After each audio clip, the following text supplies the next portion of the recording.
Hello बच्चे, कैसे हैं। बात करें यार, लास्ट क्लास में हमने आपका बीकॉम फर्स्ट ईयर में ब्रांच अकाउंट को खत्म किए थे। ब्रांच अकाउंट मैंने आपको समझाया था। और आज की क्लास में ना बीकॉम फर्स्ट ईयर के लिए बोलिए 11th वालों के लिए भी पढ़ना है। तो आज एक चैप्टर चालू करने जा रहा हूं जिसका नाम है single entry system. Single entry system important chapter है। बात करें क्वेश्चंस आते हैं इससे, और बहुत ही ज्यादा इंटरेस्टिंग और एडवांस सिस्टम है। ठीक है, चलते हैं। सबसे पहले सिंगल एंट्री सिस्टम होता क्या है समझते हैं, ध्यान दीजिएगा बच्चे। सिंगल एंट्री सिस्टम का मेथड समझते हैं कि सिंगल एंट्री सिस्टम पहले होता क्या है। देखिए, वैसे बिजनेसमैन जिसका बिजनेस स्मॉल स्केल का है, 1 यूनिट बिजनेस है, सोल ट्रेडर है, लोकल बिजनेस है, तो वैसा बिजनेस अपने बुक्स ऑफ अकाउंट को प्रॉपरली नहीं मेंटेन करते। वह अपने बिजनेस में बुक्स ऑफ अकाउंट को प्रॉपरली नहीं मेंटेन करते हैं, डबल अकाउंटिंग सिस्टम को नहीं फॉलो करते हैं। डबल अकाउंटिंग सिस्टम को नहीं फॉलो कर रहे हैं तो वह अपने लिए वह सिंगल एंट्री सिस्टम का यूज करते हैं। जैसे हम लोग जब trading profit and loss account बनाए थे ना, तो हम लोग क्या देखा था कि ट्रेडिंग अकाउंट हम बनाते थे, प्रॉफिट एंड लॉस अकाउंट बनाते थे, बैलेंस शीट बनाते थे, एक सिस्टमैटिक वे में चल रहे थे जर्नल से शुरू करके। लेकिन आपका सिंगल एंट्री सिस्टम या हम कह दें इनकम्प्लीट रिकॉर्ड को जो फॉलो करते हैं, वह अकाउंट के उस रूल को, उस कॉन्सेप्ट को फॉलो नहीं करते। वह सिंगल एंट्री सिस्टम यह स्मॉल स्केल वाला बना सकते हैं, लोकल बिजनेसमैन बना सकते हैं जिनका बिजनेस ज्यादा वाइड नहीं है। और ऐसा वो इसलिए करते हैं ताकि वह मतलब अपने अकाउंटिंग वर्क को कम करने के लिए करते हैं। सिर्फ और सिर्फ हिसाब किताब मिला देना यार कि चलो यार सिंगल एंट्री सिस्टम में हमारा पैसा इतना हमारे पास में था, लगाया था, इतना हमारा बैलेंस दिख रहा है। अपने प्रॉफिट को कैलकुलेट करने के लिए एक सिंपल वे में अकाउंटिंग फंडामेंटल का ज्यादा यूज नहीं करते हैं, प्रिंसिपल्स को नहीं यूज कर रहे, अकाउंटिंग का जो डबल अकाउंटिंग में जो कॉन्सेप्ट लग रहा है उसका यूज नहीं कर रहे, और वह अपने प्रॉफिट और लॉस को जानने के लिए सिंगल एंट्री सिस्टम का यूज करते हैं। यहां देखिएगा, a system of book keeping एक भी प्रकार का बुक कीपिंग का सिस्टम है, हिसाब किताब लिखने का भी प्रणाली है एक प्रकार का, in which as a rule only records of cash and personal accounts are maintained. यहाँ पे क्या होता है, सिर्फ कैश को रिकॉर्ड होता है और पर्सनल अकाउंट को मेंटेन करते हैं। It is always incomplete double entry system varying with circumstances. क्या करते हैं, यह डबल एंट्री सिस्टम के जितने भी सरकमचांसेस है, जितने भी चीज वेरी कर रहे हैं उन सबको इग्नोर करते हैं। चलो यार छोड़ो, हमको अपना single entry system easily way में बस हिसाब को कैलकुलेट करना है। क्लियर। इंपॉर्टेंट टर्म में चलते हैं। सबसे पहले देखिए इंपॉर्टेंट टर्म मैं यहाँ पे समझाते चलता हूँ बच्चे। सबसे पहले बात करें यहाँ पे आपका होता है opening capital. Opening capital, opening capital क्या हो जाएगा समझिएगा। देखिए, वह कैपिटल जो बिजनेसमैन स्टार्टिंग में, जो वह कैपिटल जो बिजनेसमैन स्टार्टिंग में किसी भी बिजनेस को सेटअप करने के लिए कर रहे हैं, that capital known as opening capital. वह कैपिटल जो बिजनेसमैन बिजनेस को शुरू करने के लिए लगाता हो, वह कैपिटल आपका ओपनिंग कैपिटल कहलाएगा। अगर एगो मोमो वाला मोमो को स्टॉल लगा रहा है और उसके लिए अगर वो कंटेनर खरीद रहा है, ठेला खरीदा ना, तो वह कैपिटल उसका ओपनिंग कैपिटल कहलाएगा। अगर सपोज डेट मान के चलिए समोसा वाला कढ़ाई खरीदा, तेल खरीदा, गैस खरीदा और उसके लिए कैपिटल लगा रहा है, that capital known as opening capital. तो वह अगर कोई भी बिजनेस को चालू कर रहे हैं, किसी भी बिजनेस का शुरुआत कर रहे हैं छोटा लेवल पे, अगर स्मॉल कैपिटल लगाए तो वह कैपिटल जो बिजनेस में इन्वेस्ट कर रहे हैं, वह कैपिटल को हम लोग ओपनिंग कैपिटल बोलेंगे। वो कैपिटल को हम लोग कौन सा कैपिटल बोलेंगे, ओपनिंग कैपिटल बोलेंगे। बहुत इंपॉर्टेंट टर्म है, काम आएगा यार एग्जाम में, क्योंकि इस सब से क्वेश्चंस रहते हैं। टर्म्स नहीं समझेगा तो दिक्कत होगा। दूसरा बात करें बच्चे, ड्राइंग। ड्राइंग क्या होता है, हमने पहले भी बेसिक स्टार में बताया था ड्राइंग।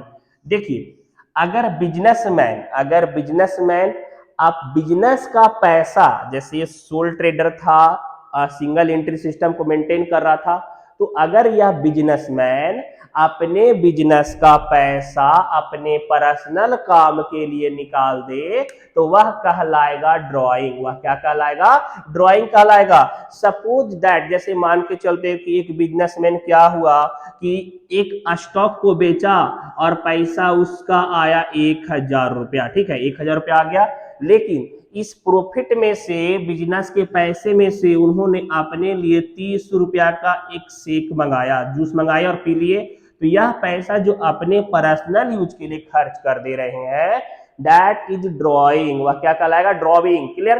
पैसा निकालना, बिजनेस का स्टॉक या फिर कुछ भी सामान, बिजनेस का कोई भी एसेट्स, पैसा, कैश, बैंक से पैसा निकाल ले, कुछ भी अगर अपने पर्सनल काम के लिए निकाल लेगा तो वह कहलाएगा ड्रॉइंग। वह क्या कहलाएगा? ड्रॉइंग कहलाएगा। ठीक है, विड्रॉ हो जाना।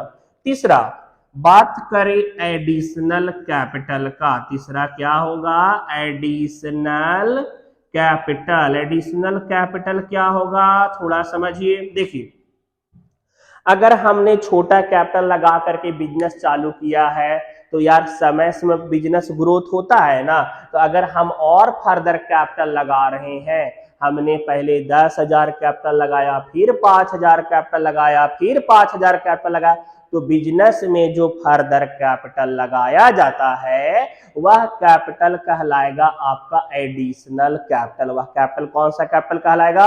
एडिशनल कैपिटल कहलाएगा। हम बोल सकते हैं कि सर जी 10 रुपया लगा के काम चालू किए थे, प्रॉफिट बुझाया, 5 रुपया और कैपिटल लगा दिए, तो वो कैपिटल कौन सा कैपिटल लगाएगा? एडिशनल कैपिटल कहलाएगा। अब एक जरूरी नहीं बचा कि मतलब एडिशनल कैपिटल आप लगा रहे हो तो कैश के फॉर्म में ही रहे। एडिशनल कैपिटल एसेट्स के फॉर्म में हो सकता है, गुड्स के फॉर्म में हो सकता है, वह किसी भी तरीके से हो सकता है। हम सिंपली बोलेंगे कोई भी चीज जो बिजनेस में बिजनेस के कैपिटल वैल्यू को बढ़ा दिया हमारा, वह एडिशनल कैपिटल कहलाएगा। हम यह भी कह सकते हैं स्टार्टिंग में कुछ और कैपिटल लेके चले थे और बीच में और पैसा बिजनेस में लगाए हैं, तो वह सारा कैपिटल एडिशनल कैपिटल कहलाएगा। समझ में आ रहा है ना? क्लियर? एडिशनल कैपिटल क्लियर है। अब आगे नेक्स्ट बात करें चौथा। देखिए यहां पे लिखे हैं closing capital. Closing capital, closing capital क्या हो जाएगा? देखिए, वह कैपिटल जो साल के अंत में दिखाई दे, वह कैपिटल जो साल के अंत में दिखाई दे। जैसे अगर हिसाब किताब करने बैठ गए कि देखो भाई इतना कैपिटल लगाए, इतना पैसा निकाले भी और अभी हाथ में हमारा इतना बचा हुआ है, तो जो हाथ में बचा हुआ है पैसा साल के अंत में दिख रहा है, क्लोजिंग में दिख रहा है, वह कैपिटल हमारा क्लोजिंग कैपिटल कहलाएगा। वह कैपिटल कौन सा कैपिटल कहलाएगा? क्लोजिंग कैपिटल कहलाएगा। क्लियर? हम और बोल सकते हैं, देखिए साल के अंत में एंड वैल्यू में, अब जरूरी नहीं यार कि हर क्वेश्चन में, कभी कभी क्वेश्चन में डेट गिवन नहीं रहेगा, तो वह कैपिटल जो साल का क्लोजिंग कैपिटल बोलेगा, capital the end of the year बोलेगा, तो वह आपका क्लोजिंग कैपिटल हो जाएगा। क्लियर? अब यह टर्म से आपका मैक्सिमम क्वेश्चन बनेगा। ठीक है, अब इसमें एक टर्म और आता है आपका, बात करें समझ लीजिए, अगर स्टूडेंट्स 11th कॉमर्स से नहीं है तो आता है आपका डेप्रीसिएशन। एक टर्म आएगा जो एसेट्स पे चार्ज किया जाएगा जिसका नाम है डेप्रीसिएशन। डेप्रीसिएशन क्या होता है? देखिए बच्चा, डेप्रीसिएशन का मतलब होता है आपका value loss of assets, loss value of assets. समय समय पे अगर किसी एसेट्स का हम यूज करते हैं ना तो उसके वैल्यू में गिरावट आता है। जैसे अगर मान के चले आपके पास जो मोबाइल फोन से हमारा वीडियो देख रहे हैं, जिस पीसी से आप हमारा वीडियो देख रहे हैं, तो आप जितना में खरीदे थे अभी उतना में बेच दीजिएगा नहीं ना, उसका वैल्यू क्या हो गया? गिर गया। तो वही वैल्यू जो घट गया वैल्यू, वह वैल्यू डेप्रीसिएशन कहलाएगा। वह वैल्यू क्या कहलाएगा? डेप्रीसिएशन कहलाएगा। मतलब ये सिंगल एंट्री सिस्टम जो बंदा यूज कर रहा है, अपने बिजनेस को चलाने के लिए संपत्ति भी रखा हुआ होगा, फर्नीचर, मशीनरी, कुछ हो, ठीक है, उसका वैल्यू में जो गिरावट आ गया, वह गिरा हुआ वैल्यू, डाउन वैल्यू कहलाएगा डेप्रीसिएशन। वह क्या कहलाएगा? आपका डेप्रीसिएशन कहलाएगा। कोई दिक्कत नहीं। अब आगे देखिए नेक्स्ट, इंटरेस्ट ऑन कैपिटल। समझिए इंटरेस्ट ऑन कैपिटल क्या होता है? देखिए बहुत सारे बिजनेसमैन, बहुत सारा क्वेश्चंस में आपके इंटरेस्ट ऑन कैपिटल गिवन रहता है कि इंटरेस्ट ऑन कैपिटल। देखिए इंटरेस्ट ऑन कैपिटल बिजनेस के लिए, सिंगल एंट्री सिस्टम के लिए खर्चा है, क्योंकि कैपिटल पे जो इसका बिजनेसमैन, बिजनेस एंटरप्रेन्योर, बात करें सोल ट्रेडर, बिजनेस में पैसा लगाया है, बोलेगा देखो 1 लाख का कैपिटल लगाए, 10% ब्याज चाहिए, क्योंकि अगर कहीं और पैसा लगाते तो हमको ब्याज तो मिलता ही मिलता, लेकिन ब्याज के अलावा तुम्हारा प्रॉफिट आ रहा है, तो यहाँ पे अगर कैपिटल पे इंटरेस्ट जो मिल रहा है बिजनेसमैन को मिला और बिजनेस को देना पड़ रहा है, हम बिजनेस के अनुसार से सोचेंगे, हम खुद को बिजनेस मान के चलेंगे, तो इंटरेस्ट ऑन कैपिटल हमें देना पड़ रहा है। इंटरेस्ट ऑन कैपिटल बिजनेस को क्या करना पड़ रहा है, देना पड़ रहा है, तो देना पड़ेगा बिजनेसमैन को, तो यह खर्चा होगा, यह एक्सपेंस होता है। यह क्या होता है, एक प्रकार का एक्सपेंस होता है।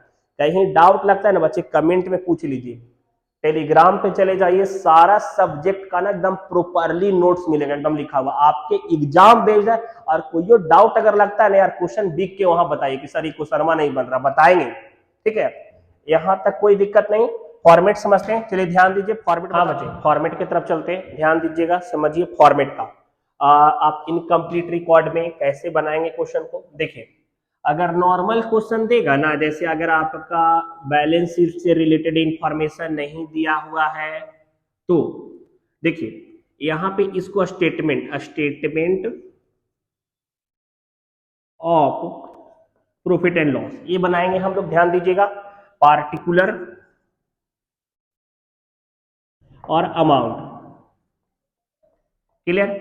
अभी जस्ट हमने यहां पे समझाया था आपका, यहां पे आपका capital at the end of year, इसको हम लोग क्लोजिंग कैपिटल भी लिखते हैं, आप स्लैश देके क्लोजिंग कैपिटल भी लिख लीजिएगा, capital at the end of the year, clear.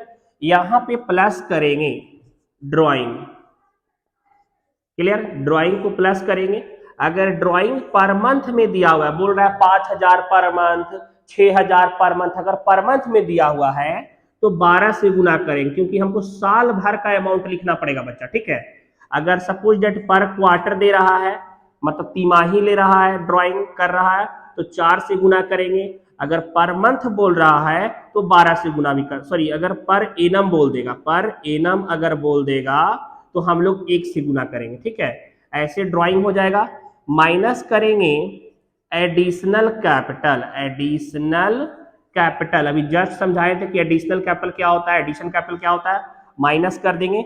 और माइनस करेंगे आपका opening capital, opening capital minus करेंगे। तो ओपनिंग कैपिटल माइनस करने के बाद यहां पे हम लोग का निकलेगा ग्रॉस प्रॉफिट, क्या निकलेगा, ग्रॉस प्रॉफिट। अगर किसी प्रकार से एडजस्टमेंट दिया हुआ है, डेप्रिसिएशन दे दिया, इंटरेस्ट ऑन कैपिटल दे दिया, बैड डेट दे दिया, प्रोविजन दे दिया, कुछ एडजस्टमेंट दे देगा, तो हम लोग एडजस्टमेंट में उसको पुट करेंगे। और फाइनली माइनस करने के बाद जो एडजस्टमेंट जैसे खर्चा है तो माइनस करेंगे, इनकम अगर रहेगा एडजस्टमेंट में दिया हो तो प्लस कर देंगे। तो हम लोग का यहाँ पे बैलेंस करने के बाद जो आएगा वो नेट प्रॉफिट आएगा। वो क्या आ जाएगा, नेट प्रॉफिट। अगर प्लस में आया तो, अगर माइनस में चला जाएगा ना बच्चा तो हम लोग उसको नेट लॉस बोलेंगे, उसको माइनस में चला जाएगा तो क्या बोलेंगे, नेट लॉस बोलेंगे, क्लियर। समझिए अब ऐसा करने से कैसे नेट प्रॉफिट निकलेगा। देखिए साल के अंत में आपके पास सपोज डेट क्या चीज की, देखिए इधर आप साल के अंत में आपके पास में दिख रहा है 120 रुपया। आप बोले कि भाई 120 रुपया तो हाथ में दिख रहा है, बिजनेस से और पैसा 50 रुपया निकाल लिए थे, 50 रुपया आप निकाले थे, मतलब टोटल आपके हाथ में अगर ड्राइंग नहीं करते तो 170 दिखता। अगर आप ड्राइंग नहीं करते तो 170 दिखता ना यार, 120 अभी हाथ में है, 50 आपने खर्चा कर दिया। अगर ड्राइंग नहीं करते तो आपके पास टोटल हाथ में कितना रहता है, 170 रुपया। तो 170 रुपया आपके हाथ में दिखता, लेकिन आपने ओपनिंग कैपिटल अगर लगाया है 50 रुपया और बीच में कैपिटल लगाते 30 रुपया, तो 80 रुपया आपका कैपिटल लगा हुआ है। ओपनिंग कैपिटल शुरुआत में आपने 50 का कैपिटल लगाया, बीच में आपने एडिशनल कैपिटल लगाया 30 का, तो 80 रुपया आपका कैपिटल लगा हुआ था। तो आप सोचिए कि 80 रुपया आपका कैपिटल लगा हुआ था और आपके हाथ में टोटल 170 दिखता, तो यहाँ पे जो एक्स्ट्रा दिख रहा है 90 रुपया, यह प्लस में आया तो आपका यह नेट प्रॉफिट होगा ना। अगर सपोज दैट साल के अंत में दिख रहा है 100 रुपया, बोल रहा है 20 रुपया ड्राइंग किए हैं, ठीक है, एडिशनल कैपिटल आप लगाते 50 रुपया और यहाँ पे 90 रुपया आप शुरुआत में कैपिटल लगाते, तो आपने शुरुआत में और बीच में लगा करके टोटल लगाया 140 रुपया, लेकिन साल के अंत में आपके पास दिख रहा है कितना, ड्राइंग मिला करके 120 रुपया, 120 ही दिख रहा है ना। अगर 20 रुपया यहाँ पे माइनस में आ जाएगा, मतलब आपका लॉस हो गया है 20 रुपया का, क्लियर। यह आपका क्लियर है, कॉन्सेप्ट क्लियर हो गया इस तरीके से। अब समझिए ध्यान से, अगर आपका बच्चे बैलेंस शीट का इंफॉर्मेशन दे देगा, सपोज दैट आपके क्वेश्चन में ओपनिंग कैपिटल नहीं देगा, क्लोजिंग कैपिटल क्लियरली नहीं बोल रहा है, तो वहां पे हमको ओपनिंग और क्लोजिंग कैपिटल निकालना पड़ता है। अगर आपको ओपनिंग कैपिटल या क्लोजिंग कैपिटल नहीं दिया हुआ रहेगा तो आपको निकालना पड़ेगा। आपको ओपनिंग इंफॉर्मेशन मतलब स्टार्टिंग इंफॉर्मेशन दिया रहेगी, मतलब आपका शुरुआत का स्टार्टिंग जिस समय बिजनेस सेटअप कर रहे थे उसमें फाइनेंशियल इंफॉर्मेशन क्या था, साल के अंत का फाइनेंशियल इंफॉर्मेशन क्या था, और स्टार्टिंग वाले फाइनेंशियल इंफॉर्मेशन से आप निकालिएगा ओपनिंग कैपिटल। क्या निकालिएगा? ओपनिंग कैपिटल, ठीक है। और लास्ट के इंफॉर्मेशन से हम निकालेंगे क्लोजिंग कैपिटल, साल के अंत में क्लोजिंग कैपिटल। अब कैपिटल निकालने का फॉर्मूला क्या है पता है आपको? कैपिटल बराबर होता है total assets, total assets minus external liabilities, external liabilities.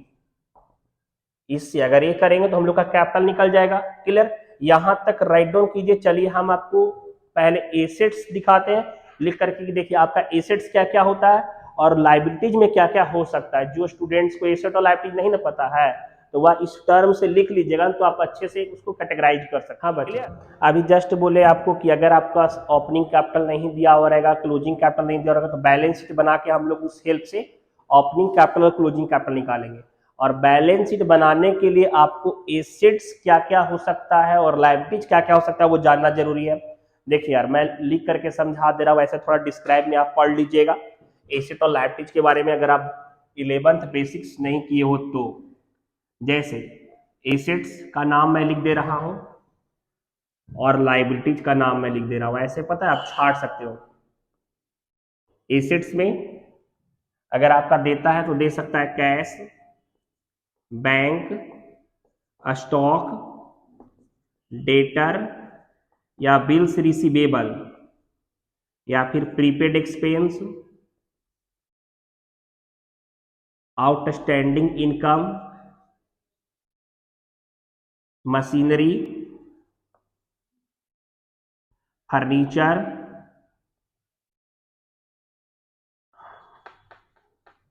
Building, motor car, premises. पता है बहुत सारा इनफाइनाइट एसेट है, land, building, furniture, motor car, jeep, जो भी आपको दिख रहा है थिंग जिसको लग रहा है कि कैश में कन्वर्ट कर दे वो सारा एसेट हो जाएगा। पिक्चर्स, तो यह सारा आपका एसेट्स हो जाएगा। लाइबिलिटीज में आपका दिया हुआ रहेगा creditor, bills payable, bank overdraft, bank loan, short term loan, outstanding expense, mortgage loan,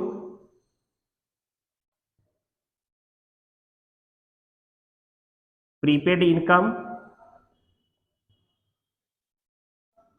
borrowing, cash credit. बहुत सारा लाइबिलिटीज भी है, इतना लाइबिलिटीज आपका काम आएगा इसमें।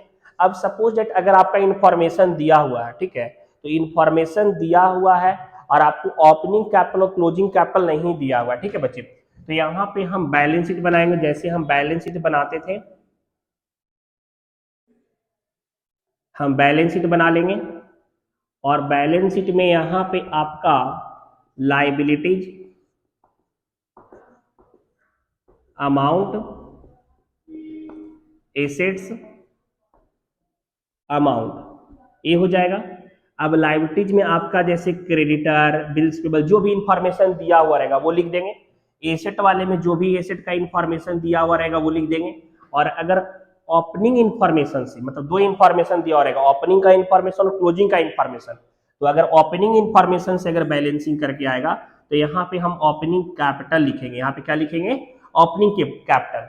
लेकिन अगर यही क्लोजिंग इंफॉर्मेशन के बैलेंसिंग से आएगा तो हम लोग उसको क्लोजिंग कैपिटल लिखेंगे। उसको हम लोग क्या लिखेंगे? Closing capital. और फिर जैसे हम बताएं कि capital at the end of the year, drawing को ऐड करेंगे, एडिशनल कैपिटल को माइनस करेंगे और ओपनिंग कैपिटल को माइनस करेंगे, जो बैलेंसिंग में आएगा वो नेट प्रॉफिट या फिर नेट लॉस हो सकता है। ठीक है, तो आज की क्लास के लिए मैं इतना ही बता रहा हूं। नेक्स्ट क्लास में प्रैक्टिकल प्रॉब्लम बताएंगे, जो आपका डॉक्टर एसीएम शुक्ला वाले बुक से रहेगा प्रैक्टिकल प्रॉब्लम। और हाँ, आपका एग्जाम्स है, अगर लग रहा है कि आपका नोट्स चाहिए, डाउट कहीं है, किसी क्वेश्चन में नहीं बन रहा है, तो यार टेलीग्राम पे चले जाइए, mind your own success Telegram पे चले जाइए, इंस्टा पे चले जाइए, फेसबुक पे फॉलो कर लीजिए, कहीं भी आप टेलीग्राम पे आपको सपोर्ट मिलेगा, आप डाउट पूछ सकते हैं।